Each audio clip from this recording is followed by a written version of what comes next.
Urdu story पेश करता है बच्चों की मजे मजे की कहानियाँ। अगर आप मजीद अच्छी अच्छी कहानियाँ देखना चाहते हैं तो हमारे चैनल को सब्सक्राइब करें और बेल आइकॉन को क्लिक करें ताकि आप तक हमारी हर नई कहानी बर वक्त पहुँच सके।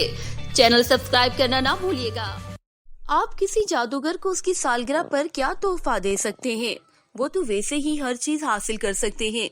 उन्हें आप जराबों का जोड़ा, चॉकलेट का डब्बा या दाढ़ी मोड़ने के बाद लगाने वाला लोशन देकर तो खुश नहीं कर सकते। ज्यादातर जादूगर तो वैसे भी लंबी दाढ़ी रख लेते हैं, इसलिए वो भी उनके लिए बेकार है।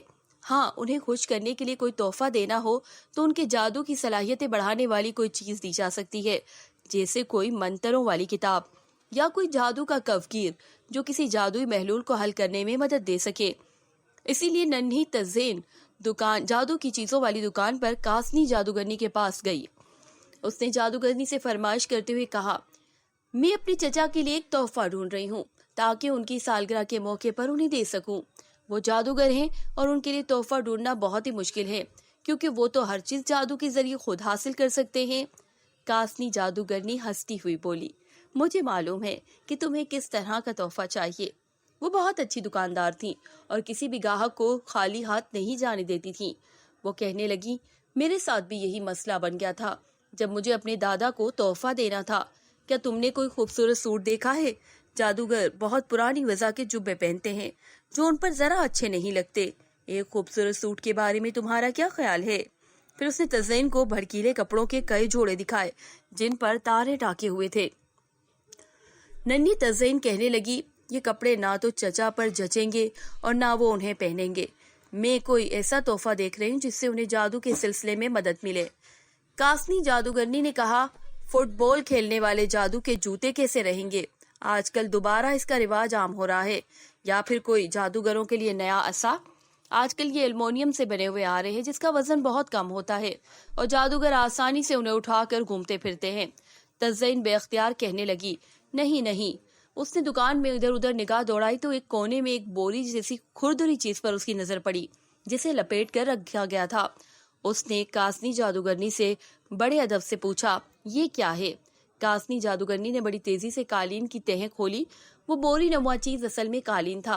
कालीन का एक कोना फटा हुआ था जैसे किसी चूहे ने कतर डाला हो। कालीन के रंग मध्यम हो चुके थे। कासनी कहने लगी, जैसा कि तुम देख रही हो इसके अच्छे दिन जा चुके हैं, इसलिए तुम अगर इसे खरीदना चाहो तो मैं इसकी कीमत में बहुत कमी कर दूंगी। इस तरह के नए कालीन की कीमत तो कोई बादशाह ही अदा कर सकता है। ये जादू का कालीन दुनिया में उड़कर किसी भी जगह जा सकता था, लेकिन अभी अपना जादुई असर खो चुका है। अब तो ये तुम्हारे टखनों जितना ऊंचा उड़ सकेगा और 5 मिनट में थक कर वापस जमीन पर आ जाएगा। तज़ीन बोली, मैं इसे खरीदना चाहती हूँ लेकिन आपको इसकी कीमत में बहुत कमी करनी होगी।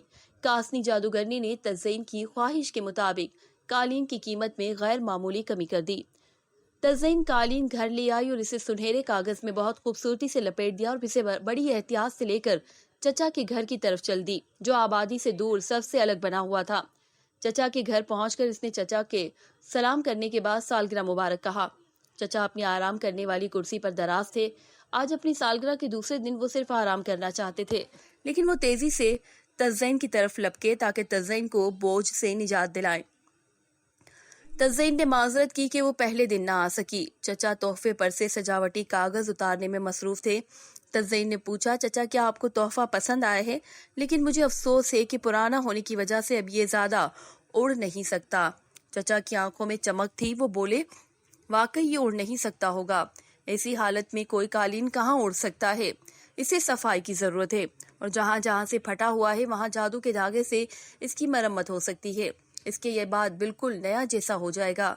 कल दोबारा आना, तब तक मैं इसकी मरम्मत कर लूंगा, फिर तुम्हें असल तमाशा दिखाऊंगा। तज़ीन को मजीद शाबाश की जरूरत नहीं थी, वो वैसे ही बहुत खुश थी। इसने चचा को वो तोहफा दिया था जिससे वो खुश हो गए थे और वो अब सिर्फ कालीन के उड़ने का तमाशा देखने के लिए बेताब थी। अगली सुबह वो जल्द ही चचा के घर पहुंच गई। चचा बोले, ये बिल्कुल ठीक हो गया है, आओ इस पर सवारी की कोशिश करें। तज़ीन का ख्याल था कि शायद कालीन इसका और चचा का बोझ इकट्ठा ना उठा सके, लेकिन जब वो कालीन पर सवार हुई तो ऐसे लगा जैसे वो किसी ताकतवर घोड़े की पीठ पर सवार है। चचा ने पूछा, क्या तुम तैयार हो?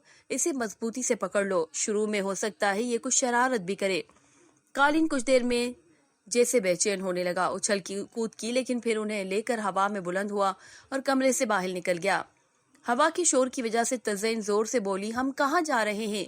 चचा बोले, जहाँ हमारा दिल चाहे, हमें सिर्फ सोचना है और ये इस पर अमल करेगा। तज़ैन ने फौरन साहिल समंदर का पहुंचा, जहां वो पहले भी जा चुकी थी। तभी कालीन ने लट्टू की तरह घूमना शुरू कर दिया। चक्रों की वजह से तज़ैन का सर भी घूमने लगा। इसका दिल चाहा वो कालीन से उतर जाए। चचा बोले, सोचना बंद करो, हम दोनों अलहदा अलहदा जगहों के मुतालिक सोच रहे हैं, जिसकी वजह से कालीन का यह हाल हो रहा है। तज़ैन का सर इतना चकरा रहा था कि वो सोच ही नहीं सकती थी। तभी कालीन ने चक्कर खाना बंद किया और शुमाल की तरफ उड़ने लगा। चचा बोले, मेरी शुरू से ख्वाहिश थी कि बहरे मंजुमन शुमाली की सैर करूं, लेकिन ठंडी जगहों पर जादू करने के लिए बड़ा जोर लगाना पड़ता है, मैं पहले इसीलिए वहां नहीं जा सका। तज़ैन एतराज करते हुए बोली, लेकिन चचा वहां तो सर्दी होगी। चचा बोले, तुम फिक्र ना करो। फिर वो थोड़ा सा बुदबुदाए तो उनके जिस्मों पर गर्म कपड़े आ गए। बहरे मंजुमन शुमाली तक जब वो पहुंचे तो थोड़ा सा मायूस हुए। वहां हर तरफ बर्फीले मैदान थे। तज़ैन बोली, मुझे तो उम्मीद थी कि मुझे यहाँ बर्फानी भालू मिलेंगे। चचा बोले, मैंने यही सोचा था, लेकिन चलो अब घर जाने का वक्त आ गया है। अब क्योंकि वो दोनों घर के जाने का सोच रहे थे, इसलिए कालीन ने वापसी का सफर बहुत तेजी से तय किया। जल्दी वो चचा के घर पहुंच गए। चचा ने तज़ैन से चाय बनाने का कहा। तज़ैन ने हंसकर केतली उठाई, क्योंकि चचा ने जादू की छड़ी हिलाकर केतली में चाय पहुंचा दी थी। लेकिन तभी बदकिस्मती से कालीन ने एक अंगड़ाई सी ली तो तज़ैन के हाथ से केतली छूट गई और सारी चाय कालीन पर जा गिरी। कालीन तिलमिला कर भागा और चश्मे ज़दन में कमरे से बाहर निकल गया। चचा मुख्तलिफ मंत्र पढ़ते रहे, लेकिन कालीन वापस नहीं आया। चचा ठंडी सांस भरकर बोले, मुझे लगता है अब हमें इसे दोबारा नहीं देख सकेंगे।